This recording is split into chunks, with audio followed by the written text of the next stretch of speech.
बिस्मिल्लाहिर्रहमानिर्रहीम अस्सलाम वालेकुम। ह्यूस्टन के इन गलियों में घूमते उसे 25 साल हो गए थे।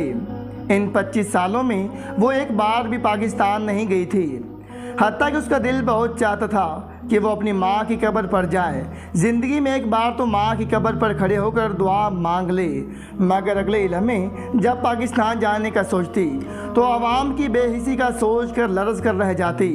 आज भी उसे माँ की याद आई तो असर की नमाज के बाद मुसल्ले पर बैठकर जिक्र कर रही थी और जहन माजी में उलझा हुआ था, जहाँ वो अपनी माँ को अपने दुख सुना रही थी। जल्दी दी रब से तो नाराज़ नहीं ना होते, बल्कि रब के रूठ जाने से डरते हैं। आज तूने असर की नमाज नहीं पढ़ी, आज अल्लाह ताला ने नहीं चाहा कि तू उसके सामने सजदा करे। तेरे दिल में शिकवा आया तो अल्लाह ताला ने तुझे अपने सामने झुकने नहीं दिया। अगर तू सब्र करती तो अल्लाह ताला तुझे बेहतर से बेहतरीन अता कर देते। चल उठ, मगरिब होने वाली है, वज़ू कर, नमाज पढ़, अल्लाह ताला से माफ़ी मांग और अल्लाह ताला से कहे कि या अल्लाह तू मालिक है, तू खालिक है, मैं मखलूक हूँ, मैं कौन होती तो इससे नाराज़ होने वाली। ऐ पाक अल्लाह मुझे माफ़ कर दे, मुझे अपने इन चंद लोगों में शामिल फरमा जो ईमान लाए और सब्र शुक्र करने वाले हैं। चल उठ मेरी दी, मैं तुझे वज़ू करवाती हूँ। मेरी माँ ने मुझे सहारा दिया, हत्ता कि उस वक्त सबसे ज़्यादा सहारे की ज़रूरत मेरी माँ को थी। मैं फरिया खिज़न हूँ जिस दिन मेरी माँ ने मुझे समझाया था कि रब खाले के मैं मखलूक हूँ, मुझे सब्र करना है, रब के फ़ैसलों पर शिकवा नहीं करना, अल्लाह की इनायत पर शुक्र करना है। उस दिन के बाद से आज तक मेरी ज़बान पर कोई शिकवा नहीं आया। मेरी असर की नमाज उस दिन कज़ा हुई थी जिस दिन मेरा भाई बलूचिस्तान यूनिवर्सिटी में पढ़ने वाले चंद पंजाबी तालिबात को अगवा करके ले जाने वाले राह के पालतू लोगों से लड़ते हुए शहीद हो गया था। मेरे भाई ने अपनी जान की कुर्बानी देकर न सिर्फ 4 बहनों की इज्जत ज़िंदगी बचाई बल्कि 6 दुश्मनों को जहन्नम वासिल कर दिया। मगर अफसोस के वतन दुश्मनों की तादाद 9 थी। उनके बाकी साथियों ने मेरे शहीद भाई के बेजान जिस्म में गोलियां मार मार कर जिस्म के अज़ा अलग अलग कर दिए थे, यहाँ तक कि चेहरा भी शिनाख्त के काबिल नहीं रहा था। मेरे भाई के साथ ऑपरेशन में हिस्सा लेने वाले बाकी 2 नौजवानों ने भी दिलेरी का मुजाहरा किया था और बच जाने वाले वतन दुश्मनों में से एक को जिंदा गिरफ्तार कर लिया और 2 को भागने पर मजबूर कर दिया था। यूँ मेरी इन बहनों को नामूस और जान तो बच गई, मगर मेरा इकलौता भाई मुझसे छिन गया। हमें भाई की मौत की इतला तब दी गई जब उनकी मैयत हमारे ज़िला सरगोदा में पहुंचा दी गई थी। मुझे याद है हम दोनों माँ बेटी ज़ोर की नमाज़ पढ़कर फारिग हुई थी तो मेरी वालदा साहिबा को इतला दी गई कि आपका बेटा शहीद हो चुका है और उसका जिस्म खाके मगरिब तक आपके घर पहुंच जाएगा। साथ ही हमें बताया गया कि तजहीज़ तकवीन के अखराजात आदमी खुद उठाएगी, बस आप लोग दफनाने की जगह बता दें। मेरी माँ ने काल बंद की और घर की चीज़ें समेटने लगी। मैं खुद को चेहरा शनास समझने वाली अपनी माँ के चेहरे पर लिखी अपने जवान भाई की शहादत की खबर ना पढ़ सकी।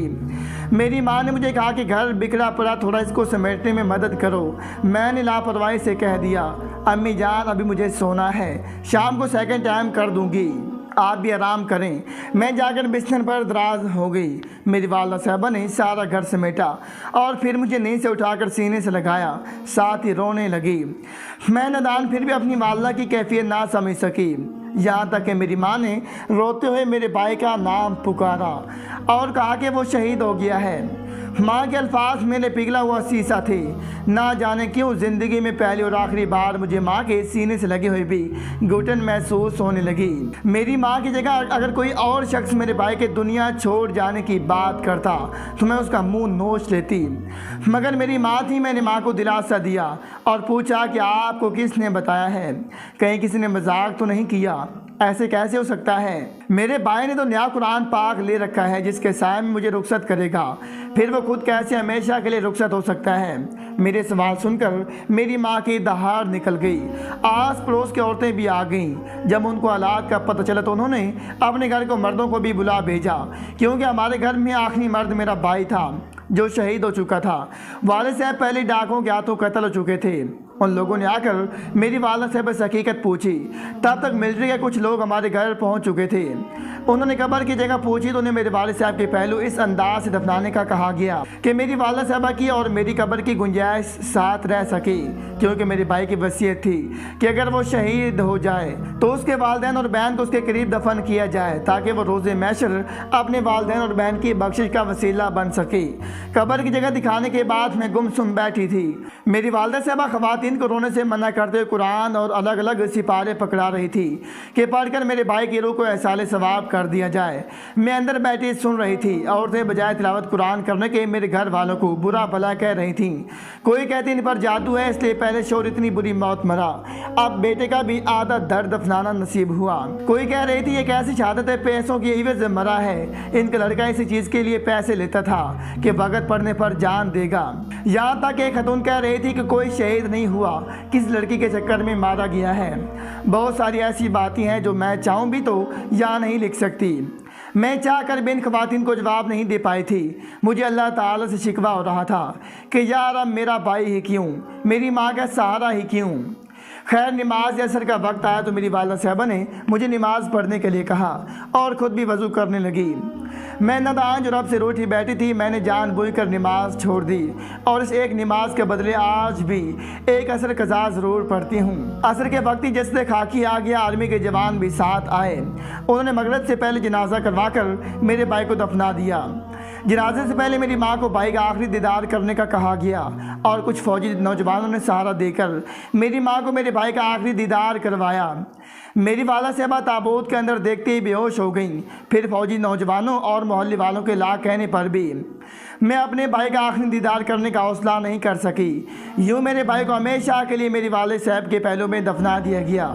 मगरिब के वक्त मैं और मेरी वालदा साहबा कब्रिस्तान में थी। मेरी वालदा ने मुझे नमाज़ पढ़ने का कहा तो मैंने रोते हुए बताया कि मैं अल्लाह से नाराज़ हूँ कि उन्होंने मेरे भाई की ज़िंदगी इतनी कम क्यों लिखी थी और फिर ऐसी मौत क्यों लिखी थी। मेरी माँ ने मेरे सीने से लगा कर कहा कि मेरी जल्दी थी, रब खालिक के तुम मखलूक हैं। खालिक से मखलूक नाराज़ नहीं होते, बल्कि मखलूक तो डरती है कि कहीं खालिक नाराज़ ना हो जाए और अल्लाह से शिकवा नहीं करते, हमेशा शुक्र और सब्र करती हैं। अल्लाह ताला से दुआ है कि इन चंद लोगों में शामिल रख जो ईमान लाए और सब्र शुक्र करते रही हैं। अल्लाह से तौबा तायब हो और अल्लाह से पूछ के या अल्लाह आपने मुझे असर के वक्त आपने सामने झुकने की तौफीक क्यों नहीं दी। मैंने माँ की बात मान ली। कब्रिस्तान में लगे एक नलके पर वज़ू किया, भाई की शहादत और उसे कब्र नसीब हो जाने पर अल्लाह का शुक्र अदा किया और हमेशा के लिए साबरा औरत बनकर रहने का वादा कर लिया। मुझे सब्र का फल यूँ मिला कि उसके कुछ अर्से बाद ही मेरी शादी हो गई। मेरे शोर इंतहाई अच्छी हैं, अमेरिका के शहर ह्यूटन में कारोबार करते हैं। उन्होंने मुझे भी और मेरी वालदा साहबा को भी अपने साथ उम्रा करवाया। फिर मेरी वालदा साहबा को अपने साथ अमेरिका चलने का कहा, मगर वालदा साहबा के इनकार पर मुझे मेरी वालदा साहबा के साथ छोड़ गए। खुद हर साल में 3 महीने पाकिस्तान आने का वादा किया और अमेरिका चले गए। अमेरिका जाते ही उन्होंने अपनी वालदा को मेरा ख्याल रखने के लिए पाकिस्तान भेज दिया। उनकी वालदा 3 महीने रहकर वापस गईं तो उनके वालिद साहब आ गए। वो 3 महीने रहकर वापस गए तो उनकी एक और बहन अपने बच्चों के हमरा पाकिस्तान आ गई। वो 3-4 माह रहकर वापस गए तो खुद आ गए। यूँ 3 साल तक हर रोज़ उनकी फैमिली का कोई ना कोई बंदा मेरे साथ रहा और उनके अलावा भी उनके हर फैमिली मेम्बर ने मेरी वालदा साहबा को अमेरिका चलने पर आमादा करने की कोशिश की, मगर कामयाब ना हो सके, क्योंकि मेरी वालदा साहबा कहती है कि मैं अमेरिका चली गई तो मेरा बेटा अकेला हो जाएगा। और फिर एक रात मेरी वालदा साहबा मुझे अकेला छोड़कर हमेशा के लिए अपने बेटे के पास चली गई। मेरी वालदा साहबा की वफ़ात पर मेरे ससुराल की सारी फैमिली बमा बच्चे पाकिस्तान आए। कफन दफन का सारा इंतज़ाम उन्होंने किया और फिर उन्होंने मेरी राय पूछी। मैंने कहा जो मेरे शौहर का हुक्म है मैं उस पर अमल करूँगी। मेरा जवाब सुनकर मेरा शौहर मुझे अलग कमरे में ले गया और कहा कि फ्रेया मुझे कोई मसला नहीं, मैंने जन्नत में भी आपको हम सफ़र चुनना है। अगर आपको पाकिस्तान पसंद है तो मैं सारा कारोबार समेट कर पाकिस्तान मुनकिल हो जाता हूँ। मेरा हुक्म नहीं, मुझे अपनी बीवी की खुशी अजीज़ है। मेरे लिए बाहर बैठे सारे लोग काबिल एहतराम हैं, मगर मेरे महबूब नहीं, मेरा लिबास नहीं, मेरे पर्देदार राजदार नहीं, उनसे मोहब्बत और एहतराम का रिश्ता है। तुम्हारे साथ मोहब्बत और एहतराम के अलावा भी बहुत सारे रिश्ते हैं। मुझे तुम्हारी खुशी अजीज़ है।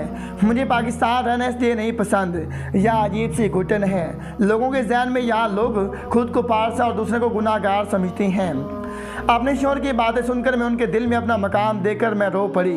उन्होंने मुझे सीने से लगाकर मेरे माथे पर बोसा दिया और एक बार फिर मेरी रजामंदी पूछी तो मेरी आंखों के सामने मेरे भाई की मौत पर खवातीन के मुंह से निकलने वाले अल्फाज आने लगे। मैंने उस दिन पाकिस्तान छोड़कर अमेरिका जाने की हामी भर ली और साथ ही शर्त रखी कि आप मुझे मेरी माँ की कब्र पर लाया करेंगे। उन्होंने मुझसे वादा किया कि जब तुम कहोगी ले आऊँगा। इस वादे के साथ ही मैंने पाकिस्तान को अलविदा कहा, अपने शौहर और उनकी फैमिली के हमरा उम्रा किया और वहीं से अमेरिका चली गई। मैं आज अमेरिका में मुकीम हूँ और 25 साल से हूँ। मैं इसके बाद पलट कर कभी पाकिस्तान नहीं गई। जब भी पाकिस्तान जाने का सोचती हूँ मेरे जहन में उन खवातीन के अल्फाज आ जाते हैं जो हाथ में कुरान लिए भी ग़ीबत से बाज नहीं आ रही थी। मैंने अपना घर अपने वालिदैन के एहसाल सवाब के लिए मस्जिद को वक्फ कर दिया है। मैं यहाँ रोज़ वालिदैन और भाई की अरवा को एहसाल सवाब करती हूँ। अपने तीनों अजीज़ों वालिद वालदा और भाई के नाम पर एक उम्रा कर रखा है। अब इंशाअल्लाह ताला एक हज भी करूँगी।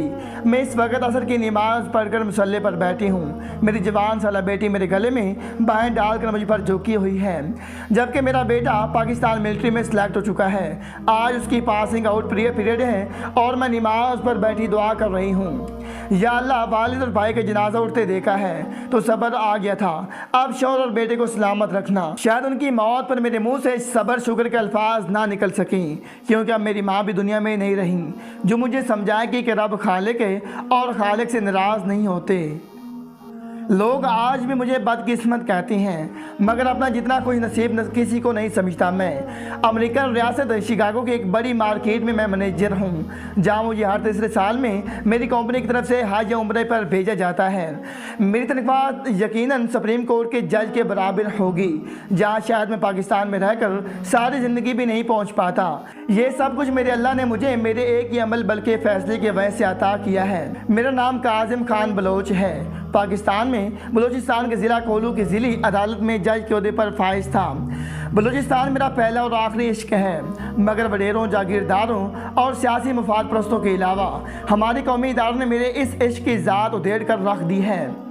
मैं जिन दिनों कोलू की मकामी अदालत में तैनात था उस वक्त पाकिस्तान में पसंद की शादी का नया कानून लागू हुआ था और मेरे पास इसी नौयत का एक केस आ गया जिसमें लड़के ने पसंद की शादी कर रखी थी, मगर लड़के के घर वाले रजामंद ना थे, जबकि लड़की अदालत से तोहफ़्ज़ लेने पहुंची थी। कारीन कराम लड़की के वालिदैन ज़ईफ़ थे, बाप की एक टांग दुश्मनी में कर चुकी थी, जबकि माँ टीबी की मरीज़ा थी।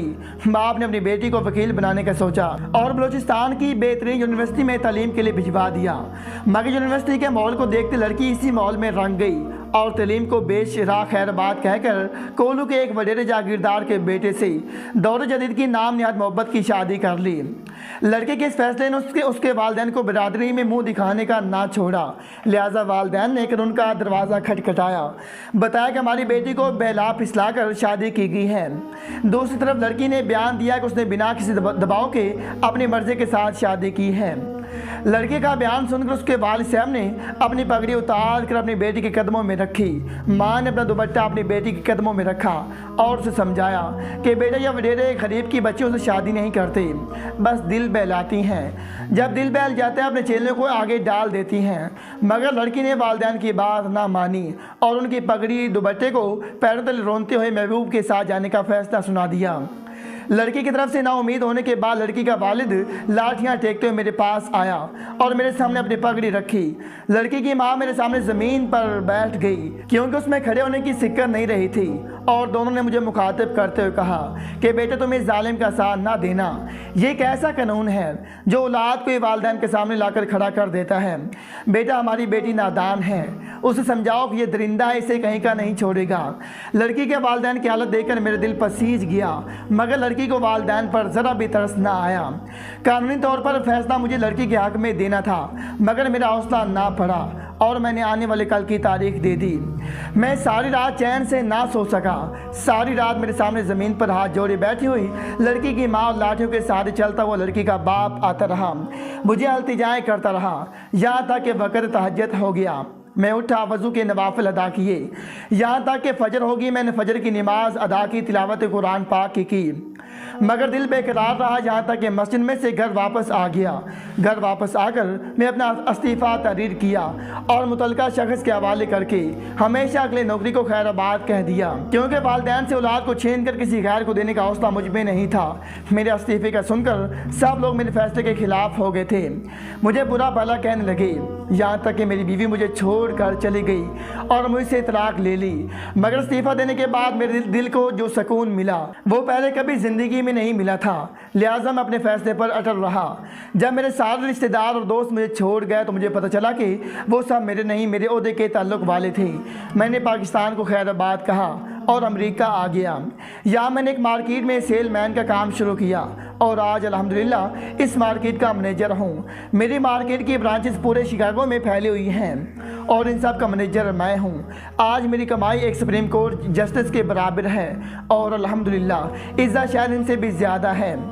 मैं हर तीसरे साल अपनी कंपनी की तरफ से हज या उम्रे पर जाता हूँ। या मैंने एक मिस्री खातून से शादी कर रखी है जो म्यूनसिपल कमेटी में काम करती है। मेरे बच्चे बेहतरीन तलीमी इदारों में ज़ेर तालीम हैं। हम दोनों मियाँ बीवी अच्छे कमा रही हैं। मैं अपनी कामयाबी को अपने इस फैसले की वजह समझता हूँ जो मैंने वालिदैन से उनकी बेटी छीन कर वडेरे के हवाले से नहीं की थी। मगर मुझे अफसोस है कि वो बच्ची वापस वालिदैन के हवाले नहीं कर सका, क्योंकि मेरे हाथ रियासत इस्लामी जमहूरिया पाकिस्तान के कानून ने बांध रखे थे।